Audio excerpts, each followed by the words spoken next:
I thank the Speaker for the opportunity, the indulgence. I thank the House for giving the member for Bragg this support to do this valedictory speech. I think that everybody who has watched it and everybody who will read those words in the future will find it not just a touching and moving and informative speech, but it's still one, as the member for Bragg never wastes an opportunity to contribute to the advancement of our state and continues to argue with purpose for that.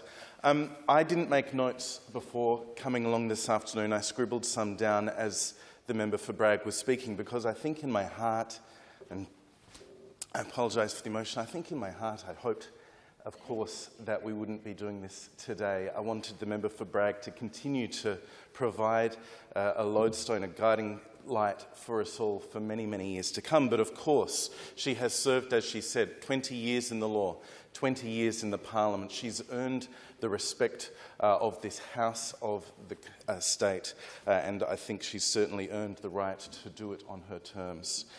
I heard during her speech some words that she used that have been used allegedly, relentless, demanding and difficult. They are not words that I would have used. I might have potentially said purposeful.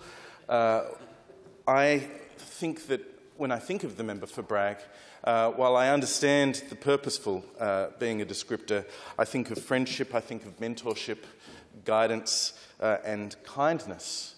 And I don't propose to do the laundry list of achievements because if we want to get up from the House tonight, we don't have time. I would say, sir, there are some reflections that I want to offer on my experience of the member for Bragg that demonstrate some of that guidance, mentorship, kindness and indeed friendship. I met the member for Bragg when I was in the Young Liberals. I was president of the Young Liberals for a period. I'm fairly certain that we made sure the member for Bragg became a life member of the Young Liberals during that period. Although she didn't come up as a student politician, I think sometimes people talk about the Chapman family as if Vicky Chapman isn't the overwhelming weight of achievement of the Chapman family and in terms of her own ability. Her contribution to the Young Liberals was substantial because, not because she'd been a young student politician or anything like it. She saw in young people interested in politics and in community service the future of our party, and she talked about her support for diversity and representation, and I know how important that is to her, and the number of young people in politics who would share my recollections of friendship, mentorship, guidance and kindness, I know is very substantial. From 2002, in 2002, the member for Bragg was elected. She was elected on my birthday. It was a highlight of an otherwise very, very disappointing election day. But the member for Bragg taking her seat was indeed something to celebrate. She won with a very, very strong margin and indeed has maintained the support of her electorate, which has been always a key part of what she has wanted to do. So she was elected in February and indeed in June I had the honour and privilege of being invited to join her office. These were the days when a Member of Parliament's office had one political staffer, one person to support, and indeed the introduction of the trainee came not long after. There was an introduction by the then-ran government of somebody working 2 days a week to support that, a sound enhancement. And that was ultimately made 2 staffers, which I think is suitable assistance to assist a Member of Parliament in serving their community. I came along as the one. And at the time, the member for Bragg's office, the Bragg electorate office, after 32 years, was seen as needing some enhancement, and the Treasurer supported that. The member for Bragg, rather than seeking new rented accommodation be provided, provided the opportunity for her own chambers, which she owned, to be used to service her electorate office while that work was being done to save the taxpayers' money. So my day started in Sir Mellis Napier Chambers in Victoria Square, and it was, I can only imagine the disappointment the member for Bragg must have felt on occasion when I came along as a 23-year-old with much to learn, and indeed she taught me much. I hope I've made the member for Bragg pleased with my work and indeed potentially proud more than I've made her disappointed over the last 20 years of our professional relationship. But I know that the one thing that I am able to share with her today, which I hope she has not heard about until today, was the day when I was trying to catch up on some work on a Saturday morning and opened up Sir Mellis Napier Chambers in Victoria Square and went out to get some lunch after a couple of hours' work and forgot the alarm code, setting off an alarm code across the entirety of Victoria Square with people coming from all around to look at what was going on while this gangly sort of 23-year-old staffer was fumbling. I was more gangly then.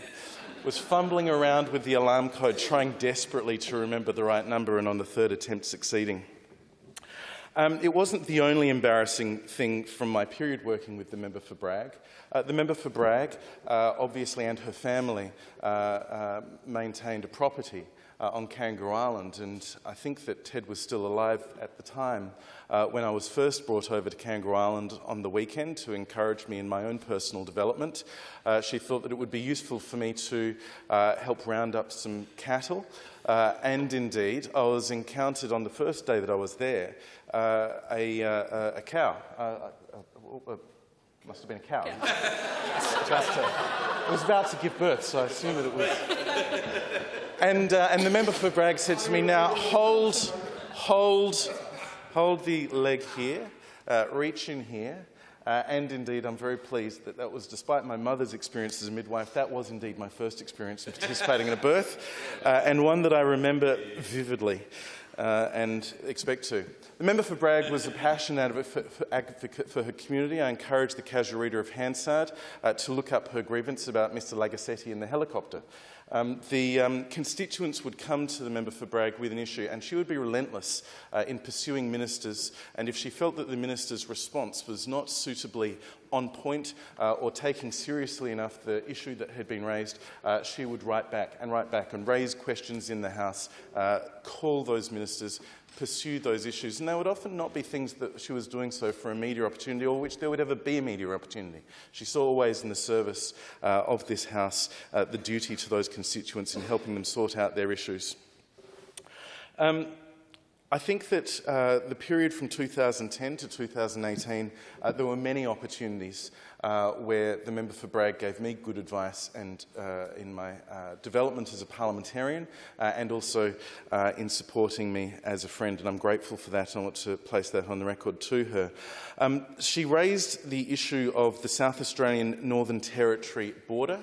I was very pleased in visiting the War Museum in Darwin to send a photograph of the Commonwealth Act combining, removing the Northern Territory from South Australia to the member for Bragg, and she responded within 5 minutes, identifying 3 legal defects on the front page of that legislation. Something she held dear. It is very important to maintain Cabinet confidence, of course, when one has been a member of Cabinet, but I don't think that the member for Bragg or the member for Dunstan would mind me saying that we always, when the member for Dunstan was away and the member for Bragg was acting Premier, the member for Dunstan was always very pleased upon coming back to South Australia to discover that we hadn't invaded. And indeed, that will, I fear, potentially be the one public policy matter on which the member for Bragg and I will never come to agreement on, but I don't think I'm alone in that. Also, the potential sale of the pandas that was raised on occasion was something where we didn't proceed with, and I'm pleased about that too. The member for Bragg, ultimately, as the state's first law officer, did an incredible job and led incredible reforms. In the beginning of her speech, she talked about how people in her community in Pandana reflected on the daughter of a farmer and a ballet dancer turning out as a lawyer. And the suggestion, of course, that might have been a disappointment. I think that sometimes it's the easiest thing in any community to disparage the lawyers. And the member for Bragg is a shining example of how you do so at your peril as a community. But she does more than that. She provides examples. She was a passionate advocate for social justice and the use of the law to deliver social justice, because justice for an individual who has been wronged and who needs the correction of the legal system is as important as any other social justice issue. And it is only through adequately resourcing our legal system and ensuring that trials can be held swiftly and fairly, and with high-quality instruction, with high-quality legal counsel available to both sides, and indeed a high quality of a judiciary, that you are able to achieve that for each individual. And of course, it's also, in addition to the justice and social benefit of the legal profession that she so espouses, also a great economic opportunity for our state. And the space and defence industries that she talked about in her valedictory are going to be important areas for South Australia going forward. I am going to miss the member for Bragg from our joint party, from our House of Assembly party room, where she was an enormous repository of knowledge, not only from her own time in the Parliament, but of course the stories that she had and was able to share and understand from previous parliaments through her long involvement. Not only was the member for Bragg the state's first female Deputy Premier and female Attorney General, my understanding is she was also the first president of a major political party, possibly the first president of any political party in Australia, female president, in 1993 when she became president of the South Australian Liberal Party.